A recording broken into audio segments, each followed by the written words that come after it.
how would you describe the term optimized in relation to video games? So, video game optimization. What would you describe that as? I feel this comes up like optimization's a buzzword at the moment, and it seems to go through phases of it becoming a buzzword or not, depending on the state of games. I think it's sometimes used for games that can't run ultra settings on mid-range GPUs, which I've never really thought of as an optimization thing. I always think optimization is like how well it can scale across a range of hardware. Like, does it look really good on your high-end products, but then can you turn down the settings to an acceptable level, still get good performance on mid-range, and then does it actually run at all on like entry-level products? Because there are some games where, even at 1080p, you may only be getting 30 FPS on an entry-level product, but then there's games that run still quite well on those cards. So yeah, to me, I think if there's a good range of scaling between high-end to low-end, especially for modern stuff that people still have, then to me, that's a game that would be well optimized. But if it's got like CPU stuttering issues or, as I said, you turn down the quality and performance still isn't very good on those low-end cards, then that's what would trigger me to sort of say it's not well optimized. But I feel people have a very different definition of that. Like, yeah. It's a tough one because a whole host of reasons I'm sure we're about to get into. I made the mistake of saying the performance scaling I was seeing in The Last of Us Part 1 appeared optimized, like without looking at the visual component, because I wasn't looking at the visual component at all. I mean, I did it for ultra quality settings, and we both agreed the game looked, even upon initial delivery, maxed out. The game looked quite good. Lots of detail. It was a good looking game. Problem was when you lowered the texture quality, it looked like absolute garbage. But that wasn't what I was talking about. I was talking about more the fact that when you lower to even like the medium quality preset, you're getting really good performance on basically anything. Yep. So in the FPS performance sense, it was quite well optimized for scaling, but yeah, the visual presentation lacked polish on those lower quality settings, so it wasn't outright well optimized. Yeah, like I think that for it to be overall well optimized, both things need to go hand in hand. Like you can't just have a game where they're targeting low end GPUs and they're like, well, let's just make the game look like us, right? Like it's got to actually have. Yeah, it's got to match, the visuals have to match the performance and sort of fair. Has to scale to a reasonable level in that sense as well.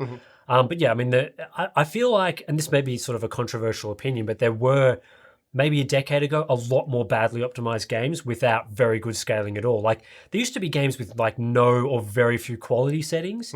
It feels like even today a lot of PC ports, so to speak, have at least a reasonable range of quality settings. Yeah, we've talked about this before. Like back when I first started doing big GPU benchmarks in games, which was probably about 15 years ago now. So often we came up against games where like VSync was locked on and couldn't be turned off. Like it had a hard, back then it was 60 FPS basically. Full screen mode didn't work, or so many weird, silly little things that you think would be like the first thing to get working on PC just didn't work. We see a lot less of that now. Yeah, unfortunately, sort of, while that's died away, other issues have come up, like traversal starter, CPU issues. I think a lot of the issues that we're going to be seeing with upcoming games are going to be more related to like CPU optimization and how that's being used.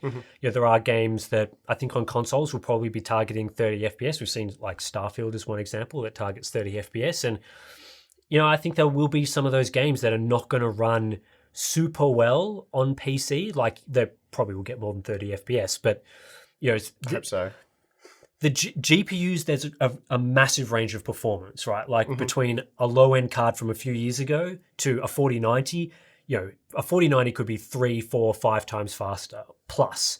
Whereas on the CPU side, compared to like a Zen 2 CPU to now, performance is like doubled maybe in a more like sort of optimistic perspective.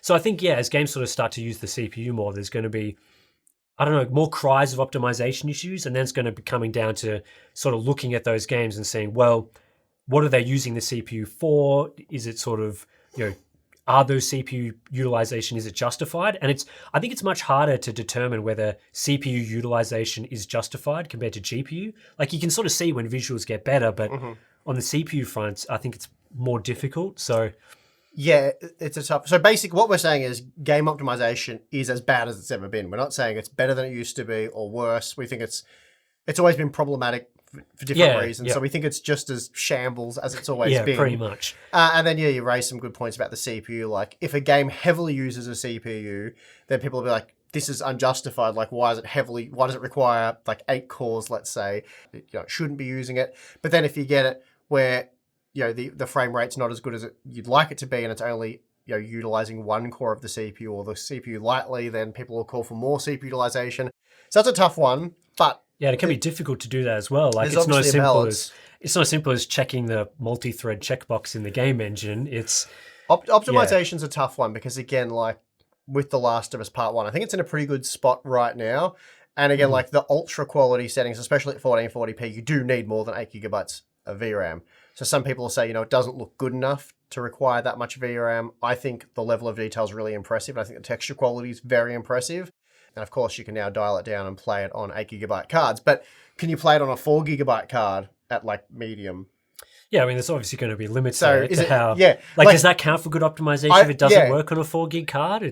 That's what I'm sort of getting at. Like, should low work on a 1 gig card? Like, where's, not that we have those anymore, but...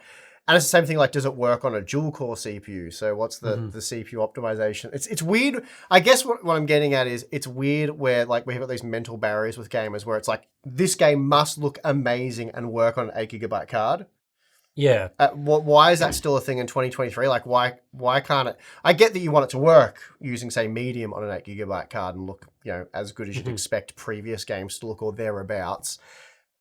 But yeah, why can't we have games now when you use the ultra quality settings at 1080p that they may require 10 gigabytes of VRAM? Yeah, or just more powerful GPUs. Yep. I mean, I think part of this comes down to the thing we've talked about in the past about how gamers always want ultra. And a lot of that plays into like the setting presets and almost an optimization discussion because, developers choose the names for each of the quality settings and no one wants to use low settings, right? Well, especially... But low could still look pretty good. Yeah, I think part of that, the mental game there comes into how much you spent on your GPU as well. Yeah, I mean, that's part of If it. you just spent $400 US on your GPU, you're probably wanting to be higher, sort of a minimum or thereabouts. Which I think is fair for sure. But I think it also comes down to like what developers are choosing to call things like low and medium. There are some games where medium settings may be equivalent to like a high or ultra in another game. So I think part of it is like, with optimization, developers also have to think really carefully about where they're sort of placing those names and using things like, high can maybe be more of a medium and you can have extreme level settings that are sort of above ultra, which I think people are sort of less likely to turn on and to cripple performance and affect things like optimization. So if there was a game like The Last of Us Part 1 where ultra was renamed to extreme and high was renamed to ultra, then I think there would be a lot more people playing the game and feeling happy about playing on ultra settings if extreme was more for those 12 gig GPUs, 16 gig GPUs. So, I think that plays, like, as much as it's silly to sort of say, well, the name makes a lot of difference because the presets are still exactly the same, but part of that... well, we've seen that with graphics card names, Yeah, for exactly. example. So Yeah. that makes a lot of sense. But anyway, we should probably move on because I've noticed even though there's a lot to talk about here and we could keep talking about different angles, when we talk about a question for too long, there's a certain subset of viewers that get very triggered that we spent so much time having fun, having a conversation. Because that's what it is. It's a conversation with Tim and I. Sort of, it's not just like giving you a yes or no answer. But anyway, I think we've covered it probably enough. So not to upset those people, Tim. Let's move Move on. on to the next one.